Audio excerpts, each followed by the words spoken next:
Ish-presidenti i Kosovës Hashim Thaçi, i cili ndodhet në paraburgim në Hag, nuk do të ketë mundësinë të marrë pjesë në ceremoninë e varrimit të babait të tij, Haxhi Thaçi, i cili ndoroi jetë më 17 mars pas një sëmundje të gjatë. Gjykata speciale nuk i dha leje të përkohshme për t'i dhënë lajm të mirën e fundit prindit të tij, pavarësisht se me 13 mars aty u mundësua një vizitë në spital.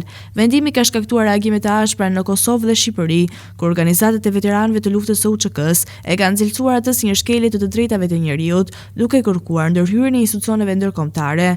Kundërshtime të forta ka pasur edhe nga liderët politik. Kryetari i Partisë Demokratike të Kosovës, Memlik Krasniqi, deklaroi se vendimi nuk ka të bëjë me drejtsinë, por me diskriminimin dhe arbitraritetin. Ministra e Drejtësisë së Kosovës, Albulena Haxhiu, ka kërkuar zyrtarisht nga Gjykata Speciale rishqyrtimin e çështjes për të mos lejuar shkeljen e të drejtave të ish-presidentit.